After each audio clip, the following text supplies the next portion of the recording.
মুহাম্মদ রাসূলুল্লাহ সাল্লাল্লাহু আলাইহি, সে থাকবে তোর পিছনে আর আমি উঠ সামনে যাব, এক পাও না। আল্লাহর হাবিবকে সামনে আনো, নাহলে আমাকে মাইরিয়ে ফেলাইতে পারো, আমার পা সামনে যাবে না। যখন নাকি আল্লাহ হাবিব সাল্লাল্লাহু আলাইহি ওয়াসাল্লাম সামনে নিয়ে আসছে, উঠ সরছে তো সরছে বিদ্যুৎ বেগে, কোনো নিয়ম টিয়ম নাই, উষা বাজে লাভ দেয়। আবু জাহেল ভয়তে অস্থির হয়ে গেছে, মারিয়া লাইবে টেলাইবে নাই এবার। এই উঠাম, কি হয়েছে? কলে আবু জাহাল, আমি ওর চিন্তাও করতে পারি নাই যে আমার পিঠের ভিতরে সর্দারের দুজাহার উঠবে। আমি খুশিতে আত্মহারা, আমার হুশমুশ নাই। আবু জাহাল, আমাকে থামাইতে পারবে না। আবু জাহাল আল্লাহ রাসূল সাল্লাল্লাহু আলাইহি ওয়াসাল্লামকে নিয়ে আবু তালেবের ঘরের কাছে গেছে, যাইয়ে বলতেছেন, আবু জাহাল যে এই আমার ভাতিজা আমাদের এই সন্তানটাকে গুরুত্ব সহকারে তারপর লালন পালন করো, এই ভবিষ্যতে কিন্তু একজন আমাদের বংশের গৌরব হবে। এই আবু জাহাল কয়, এই আবু জাহেলি যখন আল্লাহ নবী সাল্লাল্লাহু আলাইহি ওয়াসাল্লাম বললেন, চাচাজানরা, আল্লাহর উপরে, এক আল্লাহর উপরে ঈমান আনতে হবে, এই মূর্তি ভূত পূজা করা যাবে না, এইটা করা যাবে না। যখনই বলছে, এখন আবু জাহেল বলে, কি ব্যাপার, আমাদের ধর্মের বিরুদ্ধে কথা বলে? এই শুরু হয়ে গেল খেলা। এখন নেতৃত্বের কি বেজে গেছে, সংকট বেজে গেছে। কথা ঠিক কিনা? শেষ পর্যন্ত আল্লাহ নবী সাল্লাল্লাহু আলাইহি ওয়াসাল্লাম কি কষ্ট তো দেশে তাই না, মারার বহু পরিকল্পনাও করছে না? এই যে যারা হজে গেছেন দেখছেন, আবু জাহেলের যেখানে ঘর আছিল সেখানে এখন পোরসা পায়খানা দেখছে, আর আল্লাহ নবী সাল্লাল্লাহু আলাইহি ওয়াসাল্লামের যেখানে ঘর ছিল সেখানে কিতাবের লাইব্রেরি দেখছেন না? মাঝখানে জায়গা কিন্তু বেশি দূর না। আবু জাহেল কিন্তু ওই মাছ বরাবর বড় ধরনের একটা গর্ত খুঁজছে, উপরে প্রলোভন দিয়ে রাখছে, উপর থেকে বোঝা যায় না। আবু জাহেল ঘরের মধ্যে বইসা পাঠাই দেখছে লোকজনকে, যাইয়া বলো আমার ভাতিজাকে যে তোমার চাচা অসুস্থ, তোমাকে দেখতে চায়। বুঝেন না কি বুদ্ধি করছে? অর্থাৎ আল্লাহ রাসূল সাল্লাল্লাহু আলাইহি ওয়াসাল্লাম যখন আসবে, কূপে পড়বে, আল্লাহ হাবিবকে মারবে। কথা বুঝছেন? যখন নাকি এই কথা যাই বলছে, রহমাতুল্লিল আলামিন, দয়ার সাগর, শুনছে যখন চাচা অসুস্থ আর থাকতে পারে না, লাভ দিয়ে নামছে। যেই কূপের কাছে কাছে পারাত দেবে, জিবরাইল আলাইহিস সালাতু ওয়াস সালাম, আল্লাহ রাসূল সামনে এক পাও দেওয়া যাবে না, আবার পিছনে ঘোরেন। যখন ওখান থেকে পিছনে থেকে রওনা করছে, আবু জাহেল জানলাই দিয়ে চাই দিস, যেই দেখে ভাতি যাইতে আসে না, আর নামছে দৌড়িয়া, ও দিক বিদিক পাই না, আইয়ে পড়ছে কুফির মধ্যে নিজেই। এখন যত চেষ্টা করে আবু জাহেলকে তো উঠাইতে পারে না। আবু জাহেল বলতেছে, আমাকে যদি বাঁচাইতে চাও, আমার ভাতিজা ছাড়া কেউ আমাকে আর রক্ষা করতে পারবে না। কেমন দয়ার সাগর, তাকে মারার জন্য কূপ খুঁজছে, আবার সেই আল্লাহর হাবিব আইসিয়া আবু জাহেলকে কূপ থেকে উঠায়। জানতো চেনতো কিনা? আসতে কয়, ইমান আনছে? হ্যাঁ, এই দুনিয়ার মোহের কারণে। এক শ্রেণী আমার বাজানরা আছে না, ভোলাতেও আছে, সারা দেশেই আছে না? এরা আলেম ওলামাদেরকে গালি দেয়। আজকে শুনতেছিলাম এই ইউনিয়ন আমাদের ইসলামের পক্ষের লোকদেরকে মারছে, মারে নাই? কি কারণে? ওই আমাকে আতাউল্লাহ সাহেবেরই মারছে। কি কারণে? করে দুনিয়ার মোহের কারণে। কিসের কারণে? আবার কন্যা, এই দুনিয়ার মোহের কারণে। ওরা কিন্তু সব যাই না বুঝেও, কিন্তু তারপরেও কিন্তু ওরা এই পথে হাঁটতে পারে না, এই দুনিয়ার মোহের কারণে। আর এইটাই হলো দুনিয়ার, আল্লাহ হাবিব বলেন, সবচেয়ে গুনার মূল। এটা গুনার কি? তা যারা নাকি ব্রেন ভালো, তারা চিন্তা করবে যে আল্লাহ রাসূল সাল্লাল্লাহু আলাইহি ওয়াসাল্লাম, আল্লাহু আকবার, তার 32 মতো মুআজিজা আল্লাহ রাব্বুল আলামিন তার থেকে প্রকাশ করছেন। একটা মুজিজা দুনিয়ার ইতিহাসে নবীরা ছাড়া আর কার থেকে প্রকাশ পাইছে এরকম কোন ইতিহাস আছে? জোরে কর না। আছে আছে আছে। এই পাথরকে বলে পাথর কথা বল, পাথর কথা বলে। আবু জাহলের পরীক্ষা কথা কয় না? আবু জাহলে বলে চাঁদ দুই টুকরো করে দেখাও। আল্লাহর জাবালে কোবাইসের উপরে হাত আঙ্গুল ইশারা করার সঙ্গে সঙ্গে চাঁদ দুই টুকরে দুই দিয়ে ভরিয়ে যায়। কথা বলে না? এই কয়েক বছর পূর্বে 3 জন বৈজ্ঞানিক গেছিল চন্দ্রের দেশে আমেরিকার। সেখানে যাইয়া দেখে চন্দ্রের ভিতরে ফাটল। পরীক্ষা নিরীক্ষা করিয়া দেখে এই ফাটল যখন আল্লাহ রাসূল সাল্লাল্লাহু আলাইহি ওয়াসাল্লাম ছিলেন ওই সময়ের ফাটল। তার ভিতরে নীল আর্মস্ট্রং একজন, সে কিন্তু কালিমা পড়ে মুসলমান হয়ে গেছে। এইরকম ঘটনা অহরহ 32 মতো মুজিজা আল্লাহ রাব্বুল আলামিন তার থেকে প্রকাশ করাইছেন। এইটা চিন্তা করবে কারা? আসতে কয় আল্লাহর হাবিবের সবচেয়ে বড় মুজিজা হলো কুরআনুল কারীম। সবাই জোরে বলে সুবহানাল্লাহ। কুরআনুল কারীমের মধ্যে এখনো চ্যালেঞ্জ দেওয়া আছে না নাই? বাজানদেরকে বলবো, পর্দা আলে মা বোনদেরকে বলবো, দুনিয়ার জিন্দেগি কিন্তু একটাই রে বাজান। দুনিয়ার ভিতরে যে কোনো কাজে যদি তুমি 5 বারও ঠগো, আবার ওই কাজের ভিতরে চেষ্টা করলে জিতবার আশা করা যায়। কিন্তু কবরের যাত্রীরা যারা মরবেন, কবরে যাবেন, বাজান দুনিয়ায় থেকে একবার যদি কেউ কবরে যাইয়া ঠইগা বসো, আর দ্বিতীয়বার দুনিয়াতে এসে আপিল কইরা জিতবার কিন্তু আর আশা নাই। এই জোরে বলেন আছে?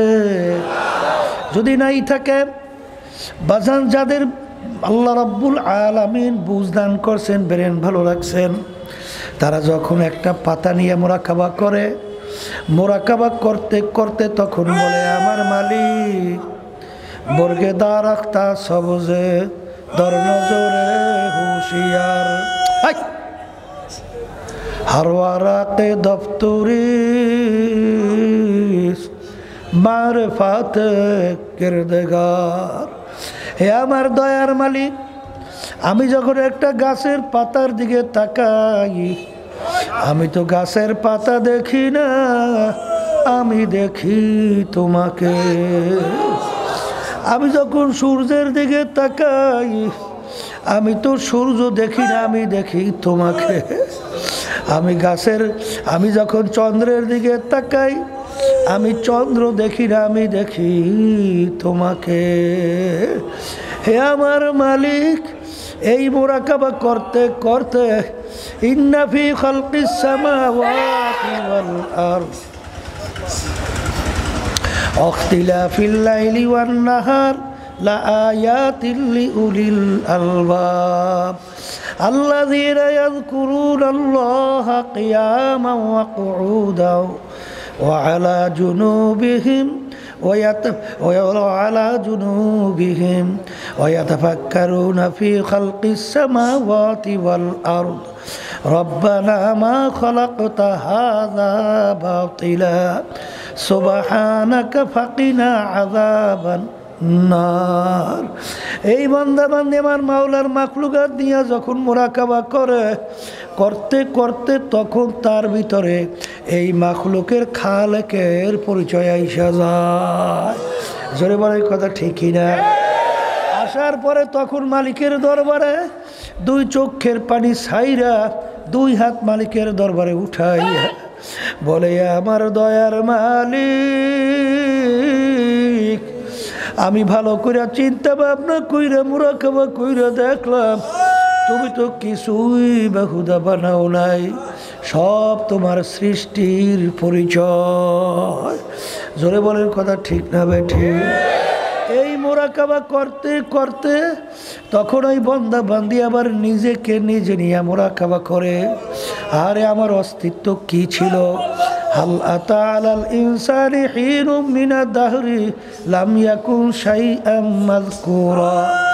আমি ছিলাম এক কাতরা নাপাক পানি, কোনো অস্তিত্ব বলতে কিছু ছিল না। তাও আবার আমশ্বাস, তাও আবার ভেজাইলা। এই পানির মধ্যে আমার মালিক তোমাকে আমাকে এত সুন্দরভাবে কিভাবে বানাইলো। আরে এই চিন্তা করতে করতে করতে করতে বন্দাবান্দি চিন্তা করে এক শ্বাস, এক রকমের ঢঙ্গের শ্বাস থেকে এক রকমের পিঠা বের হয়। কিন্তু বাজান রে, আমার মায়ের পেট থেকে 5টা সন্তান বের হলো,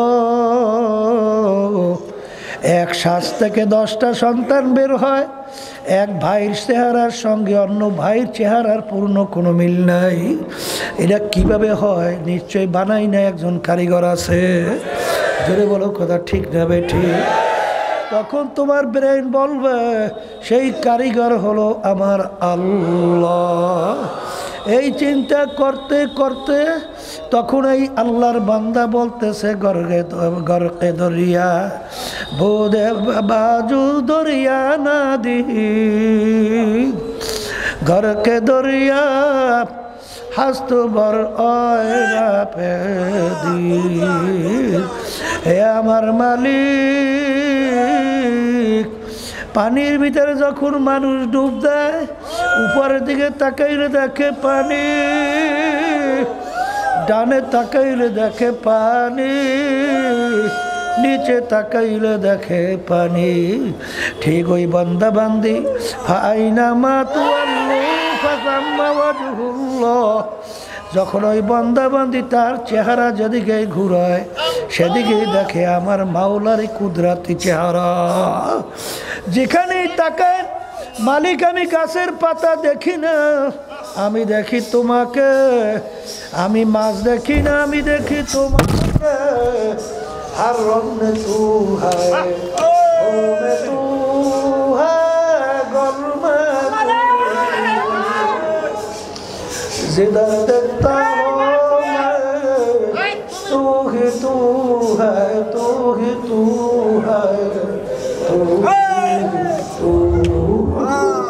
এই আমার বাজানদেরকে বলবো, পর্দারে মা বোনদেরকে বলবো, যারা মানুষ তারা কিন্তু চিন্তা করবে, যাদের ব্রেন আল্লাহ দান করেছে তারা কিন্তু চিন্তা করবে। এত ইসলামের শত্রু দুনিয়ার থেকে গেল, বর্তমানে অভাব নাই, কিন্তু কোরআনুল কারীম 1500 বছর আগে নাযিল হলো, আজ পর্যন্ত কেউ ভুল বের করতে পারে নাই। এখনো কোরআনুল কারীম আমাদের মাঝে আছে, চ্যালেঞ্জের আয়াত এখনো আছে।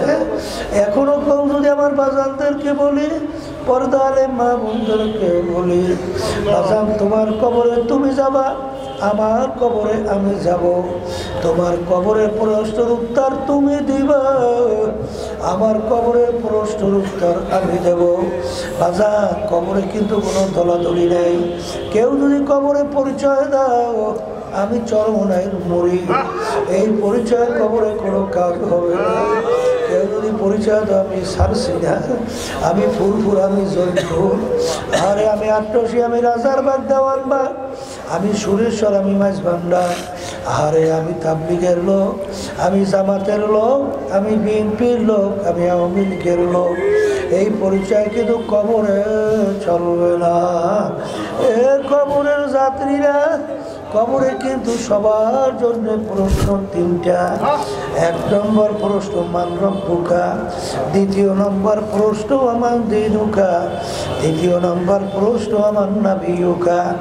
এই 3 প্রশ্নের ভিতরে কোথাও কিন্তু নাই তুমি চরমনাইর কিনা, তুমি সারসিনার কে, তুমি ফুরফুরার কিনা, তুমি অমুক টমুক সমুক টমুক কিনা। এ পরিচয় কিন্তু কবরে নাই। আর কোনো দলের পরিচয় কবরে কিন্তু চলবেও না। যদি চলতো আল্লাহর হাবিব সাল্লাল্লাহু আলাইহি ওয়াসাল্লামের যে বড় পীর, বড় ওলি, বড় গাউস কুতুব দুনিয়া থেকে আসেও নাই, কোনোদিন আসবেও না। আল্লাহর হাবিব দুনিয়া থাকা অবস্থায় তার কলিজার টুকরা সন্তান ফাতেমা রাদিয়াল্লাহু তাআলা আনহা তাকে ইঙ্গিত করে বলছিলেন, ইয়া ফাতেমা তু আনকিজি নাফসাকি মিনান নার, এ ফাতেমা রে, দুনিয়ায় থাকা অবস্থায় নিজে আমল করো, জাহান্নামের আগুন থেকে বাঁচো, এরপরে অন্ধকার কবরে যদি কবরে পরিচয় দাও আমি আখিরি জামানার নবীর মেয়ে, আল্লাহ রসুল বলে ফাতেমা রে এই পরিচয় কবরে কোনো কাজ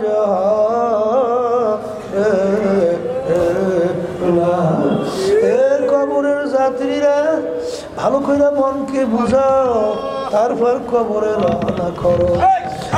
একবার কেউ কবরে আর দ্বিতীয়বার দুনিয়াতে আইসা বিল কইরা জিতবার কিন্তু আর আশা নাই। এ আল্লাহর বান্দারা, পর্দালে মা বোনেরা, আজকে দুনিয়াতে স্বাধীনতা পাইয়া আমার মালিক তোমাকে আমাকে দুনিয়ায় পাঠাইলেন, পাঠাইয়া আমার মালিক ঘোষণা করলেন আমি তোমাদেরকে স্বাধীনতা দান করলাম। কেন? লিয়াবলুয়াকুম আইয়ুকুম আহসানু আমালা, পরীক্ষা নেওয়ার জন্য, পরীক্ষা করার জন্য। বাজান ছাত্রছাত্রী 3 ঘন্টা পরীক্ষার হলে পরীক্ষা দেয়, 3 ঘন্টার ভিতরে স্বাধীনতা আছে না না? যা মনে করে তা লাগবে, বাধা দেওয়ার কোনো আইন নেই কারণ তাইলে পরীক্ষার হল থাকে না। বাজান তোমাকে আমাকে আমার মালিক দুনিয়ার ভিতরে পাঠাইয়া তোমাকে আমাকে স্বাধীনতা দান করলেন। কেন? বাজান পরীক্ষার হলে পরীক্ষা নেওয়ার জন্যে আমার মালিক দুনিয়ায় পাঠাইয়া আমার মালিক ঘোষণা করলেন ফারিকুন ফিল জান্নাতি ওয়া ফারিকুন ফিস সাঈর। আমি তোদেরকে 2টা রাস্তা দেখাইয়া দিলাম পরীক্ষার হলের ভিতরে স্বাধীনতার মধ্যে। একটা ডানের রাস্তা বেহেশতের, আর একটা বামের রাস্তা জাহান্নামের। তুই যদি স্বাধীনতার ভিতরে বেহেশতের রাস্তায় চলো, ওই রাস্তায় চলার শক্তি আমি তোকে দান করব। আর যদি তুই স্বাধীনতার মধ্যে কেউ যদি জাহান্নামের রাস্তায় চলো, এই স্বাধীনতার ভিতরে পরীক্ষার হলে তোকে আমি নিষেধ করব না, বাধাও দেব না, ওই পথে চলারও শক্তি আমি তোকে দান করব। কারণ আমি তোকে যদি বাধা দেই আমার স্বাধীনতা আর থাকবে না, পরীক্ষার হল আর থাকবে না।